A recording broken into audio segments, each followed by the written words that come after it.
Olá, olá, vamos para mais um estudo da nossa lição, estudar a Bíblia hoje. Hoje, terça-feira, dia 12 de dezembro. A gente vai estar trazendo aqui mais um guia de estudo aqui para a gente trocar ideias juntos aqui e amadurecer espiritualmente, tá bom? Pega o seu guia físico, se você tem, na Casa Publicadora Brasileira você encontra, ou na versão digital, PDF, aí você pode pegar na escolasabatina.net, tá bom? Então fica aqui comigo até o final, porque vale a pena, vale a nossa salvação.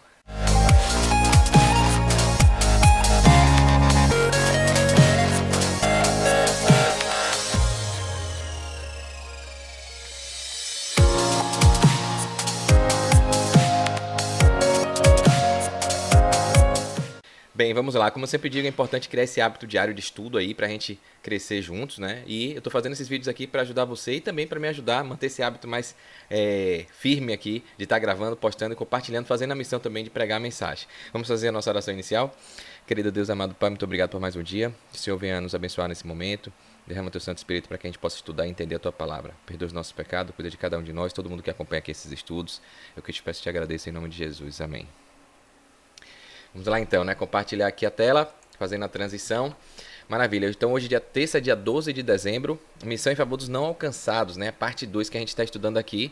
E eu sempre pego o guia do professor brasiliano, né? Lição fácil. Jesus visita Tiro e Sidom. Esse é o tema aí da terça-feira, né? Em Tiro e Sidom. Os estudiosos creem que Mateus foi escrito para um público judeu e que Marcos foi escrito para gentios. É útil essa diferença ao estudar os evangelhos. Então, falando que tem uma aplicação diferente ali, a história é a mesma, a gente vai ver aqui, mas algumas coisas são colocadas para que o contexto, né, para aquele público ali na época de Mateus ali, fosse mais bem aplicado, né? E Marcos já foi voltado, escrito, para que alcançasse, impactasse pessoas que tinham perfil de gentios, tá?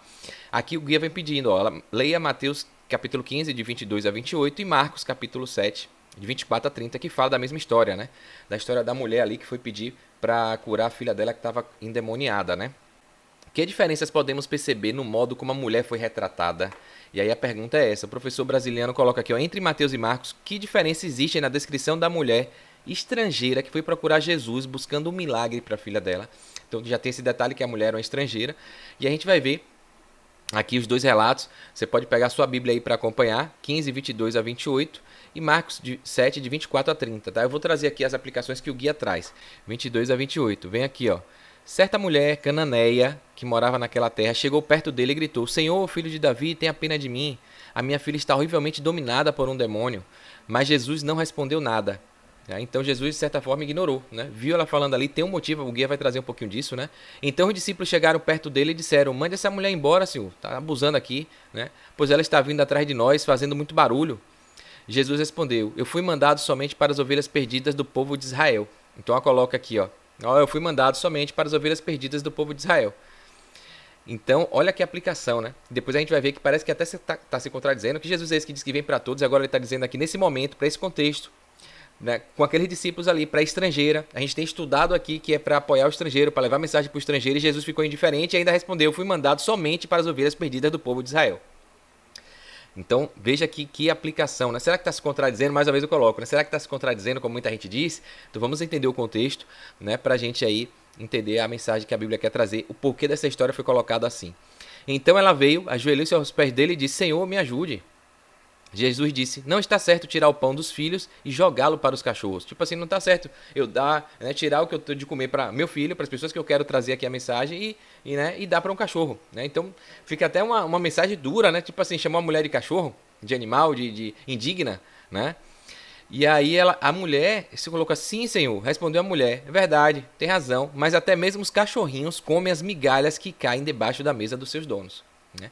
Então veja, e aí Jesus falou: mulher, você tem muita fé, que seja feito o que você quer. E naquele momento a filha dela ficou curada. Então a mulher falou assim: ó, Senhor, tá bom, eu sei que isso é errado, você está aqui com outro propósito, eu não sou digna, mas até o cachorrinho pega a migalhinha, qualquer coisa que o Senhor me der aí, eu sei que vai servir, vai me alimentar e vai me ajudar. E Jesus falou: caramba, que fé você tem, então só pode ir que seu pedido já foi atendido, né? Então, isso tem um motivo, tem um porquê, né? Vamos ver aqui Marcos agora, Marcos 7, 24 a 30. Vamos ver aqui, ó, 24 a 30 é a mesma. Ó. Jesus saiu dali e foi para a região que fica perto da cidade de Tiro. Ele entrou numa casa e não queria que soubesse que ele estava ali. Né? Então Jesus entrou, ficou ali, não queria que, né, as pessoas soubessem por algum motivo, né? Mas não pôde se esconder. A notícia corria rápido, né? Certa mulher que tinha uma filha que estava dominada por um espírito mau, né, endemoniada, ouviu falar a respeito de Jesus. Ela veio e se ajoelhou aos pés dele. Era estrangeira, lá falou que era cananeia. Aqui já fala, ó, de nacionalidade sírio-fenícia, e pediu a Jesus que expulsasse sua filha, o demônio da filha dela. Mas Jesus lhe disse, deixe que os filhos comam primeiro. Ou seja, o povo de Israel ali, o pessoal que estava ali, né? Os judeus. Não está certo tirar o pão dos filhos e jogá-lo para os cachorros. Né? Tipo assim, não adianta, não está certo eu tirar aqui para quem eu quero dar e dar para, de novo aqui, né? Para uma pessoa que é indigna, um animal, um cachorro. Comparou a mulher como um cachorro. Será que foi isso aí? Será que Jesus era tão insensível assim? Né? Porque muita gente pode pegar isso aqui e distorcer o fato e querer, como eu falei, né? Um texto fora do contexto se torna um pretexto. Aí a mulher colocou, mas Senhor... Respondeu a mulher, até mesmo os cachorrinhos que ficam debaixo da mesa comem as migalhas do pão que as crianças deixam cair. Jesus disse, por causa dessa resposta, você pode voltar para casa, o demônio já saiu da sua filha. Quando a mulher voltou para casa e encontrou a criança deitada na cama, de fato, o demônio tinha saído dela. Então, mostra também que essa mulher, em algum sentido, Jesus precisou dar essa mensagem para ela, né? Para colocá-la à prova, e ela respondeu de forma digna ali, colocou, a fé dela era tão grande que ela falou, ó, qualquer coisa que você me der aí, até o cachorrinho come a migalha, né? Enfim. Agora teve uma diferença de um pro outro. Qual é o detalhe aí, né, que faz uma diferença, né? Então aqui, ó, entre Mateus e Marcos, qual é a diferença que existe nessa descrição dessa mulher estrangeira aí, né? Que foi procurar Jesus buscando um milagre. Então dá um pause e diz aí o que é que você acha. A gente tem uma citação de Ellen White, né? Na Desejado de Todas as Nações, um dos livros dela, página 400, fala, ó, Ellen White, que é uma escritora norte-americana, era, né? Best-seller. E a igreja adventista tem como profetisa, a última das profetas aí. Essa mulher ouvira falar do profeta que dizia-se curava toda espécie de doenças. E ao ser informada de seu poder, nasceu-lhe a esperança no coração. Ele poderia curar-lhe a filha. Ela buscara auxílio dos deuses pagãos, mas não obtivera melhoras. Decidiu então não perder a sua única esperança. Então falando de... Ela já tinha tentado fazer tudo, Ellen White dá esse esclarecimento, essa melhoria de detalhes aí. Não, conseguiu, soube de Jesus, de um profeta que estava curando qualquer tipo de doença, e aí criou a fé e falou, minha única esperança é essa aí, vou lá, né? Tá bom? E aqui o guia vem trazendo, observe como Mateus descreve esta mãe usando sua nacionalidade ou raça cananeia. Marcos, orientado pelo Espírito Santo, usa termos adicionais para descrever esta mãe como uma grega ou uma gentia, e não fornece informações adicionais de nascimento sírio-fenícia, ou sírio de Fenícia, né? A única vez que esse termo é usado na Bíblia. Então percebam que tem um motivo, tem um porquê aí. Considere como essa história em Mateus 15 impactaria o público principal pretendido ser alcançado com o seu histórico, né, e visão de mundo. A audiência de Mateus veria essa mãe como uma pagã desprezada. Então a ideia é que o povo que estava ali, né, na época de Mateus ali, né, no contexto de Mateus, do que está escrito em Mateus, é que ela tivesse essa ideia de que a mãe era uma pagã, desprezada, né? Que colocou ali, você, é tipo assim, foi a ideia que Jesus deu de desprezo, né? Primeiro vai dar os filhos do que dar o cachorro, né? Então, a mulher chamou e Jesus, né, ignorou, nem atendeu, não respondeu de primeiro. Isso decorre da experiência histórica do povo judeu com os cananeus como um grupo de pessoas que adoravam ídolos, cujo estilo de vida e práticas malignas haviam sido há muito tempo um obstáculo para a sua nação.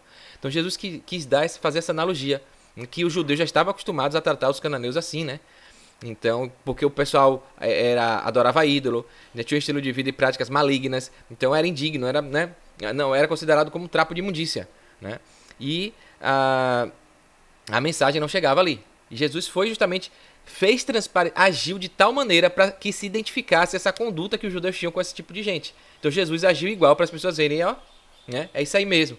Então a ideia de Jesus foi essa. Então veja a sabedoria. Ele se fez parecer igual como os judeus tratavam, né, as pessoas como cachorros, na verdade. Não era Jesus que tratava. Jesus, como se fosse um ator nesse momento. Ele agiu ali, fazendo uma encenação, né, para que no final as pessoas vissem que até uma fé de uma pessoa indigna aos olhos dos judeus tinha eficácia, eficiência, efetividade, né? Jesus curou. Jesus atendeu o pedido dela. Era digna de aceitar o amor, a salvação, a cura, o milagre, né? Então, mesmo os discípulos de Cristo não consideraram a possibilidade de que essa mulher tivesse fé e fosse parte do reino de Deus. Então, Jesus fez armou o cenário, o teatro ali, fez tudo. E no final, Jesus falou, a sua fé é tão grande que essa resposta que você me deu aí, você já conquistou o que você queria. E aí, ó, a possibilidade dessa mulher tivesse fé, ou seja, como é que pode vir fé de uma pessoa dessa? Jesus falou, sua fé é tão grande que você vai lá que sua filha já está curada, tá? Então em Mateus foi nesse cenário. E aí colocou com os cananeus, né? Falou da Cananéia porque era o povo que os judeus ali, os discípulos já estavam acostumados a tratar igual. Já em Marcos, a audiência de Marcos, composta por gentios, que era um perfil um pouco diferente, teria uma resposta diferente na audiência de Mateus. Os gentios não tiveram a mesma experiência que os judeus tiveram com os cananeus. Então veja aí que por isso que colocou a origem da mulher de um lugar diferente. Em vez disso, os gentios se identificariam com esta mulher, uma grega, de nascimento sírio-fenícia.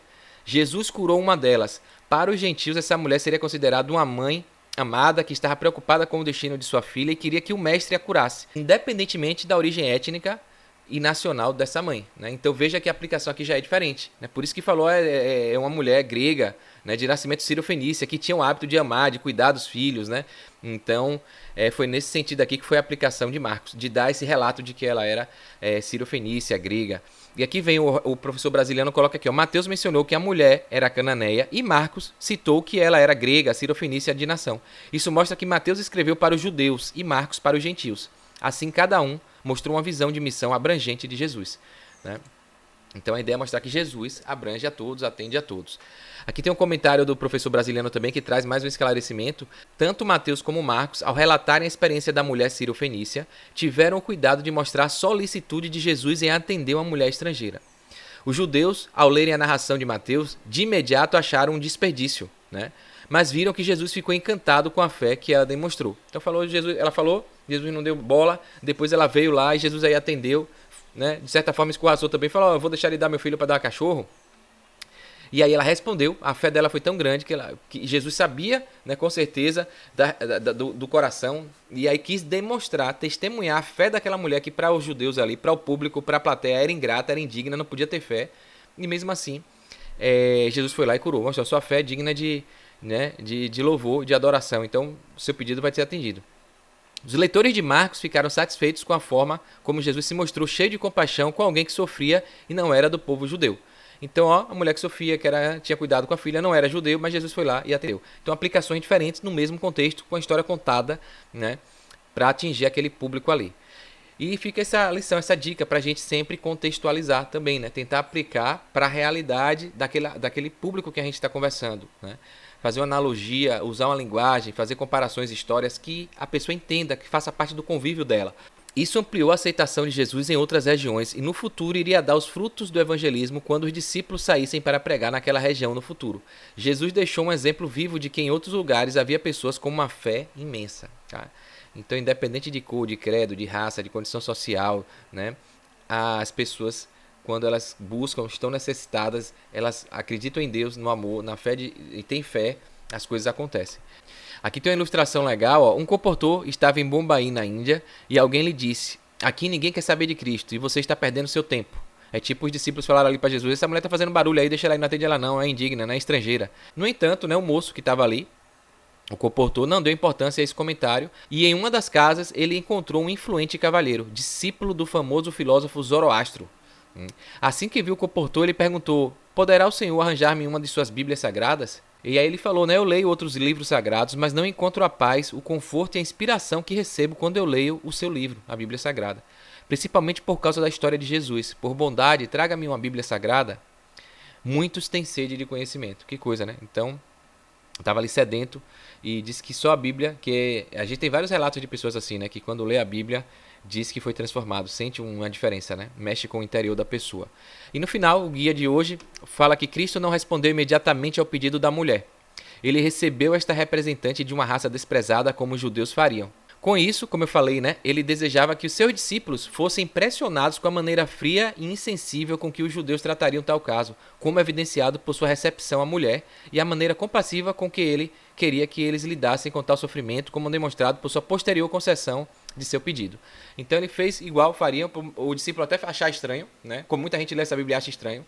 Ele aí coloca a questão da fé da mulher, né, e depois recebe, né, e elogia a resposta dela e concede a cura, né? Então, é nesse sentido aí mais um ensinamento. A história tem uma moral aí, né? O fundo moral.